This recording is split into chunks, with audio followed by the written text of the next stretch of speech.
Good afternoon. I welcome you for the lecture series in robotics engineering. Last class, we have seen the introduction about the programming of robots, and we have introduced the definition of robots, that is giving a specific set of instructions for sequence of motions, and we have studied some concepts of programming. So in this lecture, we will discuss about robot programming methods. So one is offline programming, writing a programming using text-based robot programming language. And in offline programming, the programmer does not need access to the robot until it is final testing and implementation. So anyone who wish to plan an automation can write offline programming, and he need not have the access to the robot, and the final testing can be done after implementing and recording the program to the robot. So in online programming, using the robot to generate the program, teaching, guiding the robot through a sequence of motion that can extend them to execute repeatedly.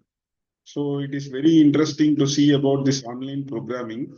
So in our kindergarten classes, when we started writing the alphabets ABCD, the teacher will write a big letter A, and she tells how to hold the pencil and start from the point and end to the end point.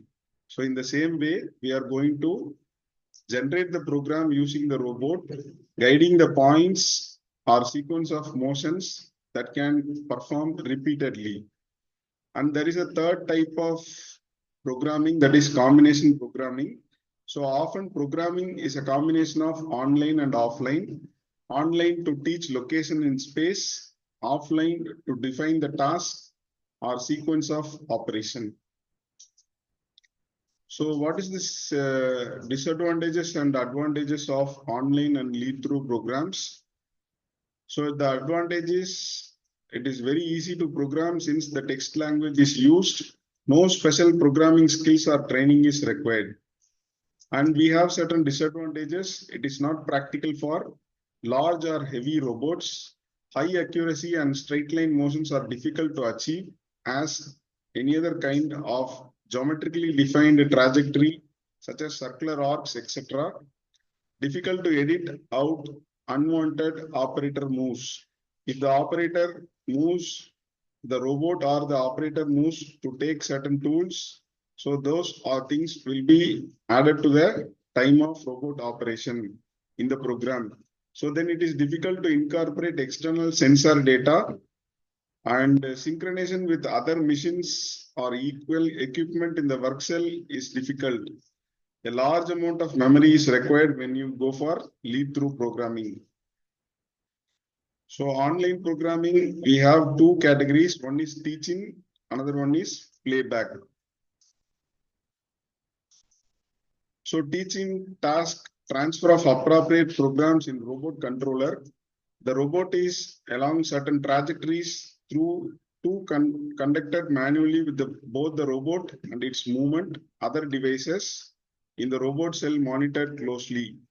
So what is the sequence of teaching process? So there are 5 steps in teaching process: teach, edit, control, correct, perform. Let us see one by one.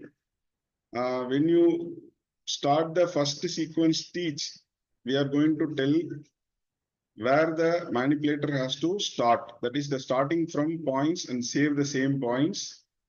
And edit is the addition of commands for the automatic operation. Control is gradually next backward. All the sequences are recorded. Correct, starting from points and again save the same. And perform is nothing but simulation of the whole process.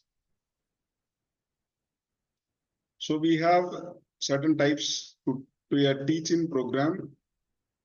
One is keyboard. We normally use in our laptops and other gadgets. Another one is function keys. then joystick, display, and we have certain features for the same to enable long cable to a good view, emergency stop switch, enabling switch, selection of tool center point function, selection of the coordinate, range of motion mode, selection of the speed, movement, status display. So types of robot program, we have editing on CNC controlled by buttons and a built-in display. So any CNC machine will have a control panel on the right side and the machine on the left side. All the movements of the tool is being taught using a CNC program.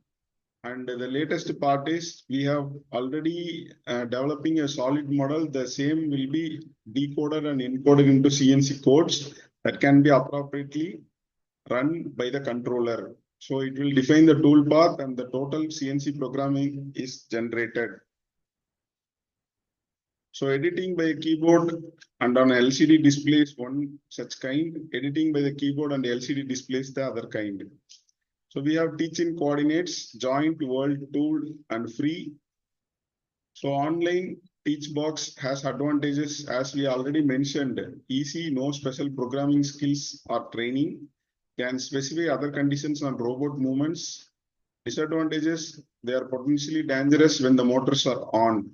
So this is our favorite joystick or the control panel we used in the previous days. And this is all about teaching style in online programming. I hope you all understood the concept of teaching or playback programming.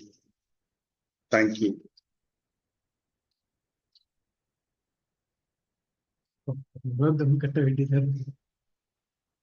Yeah.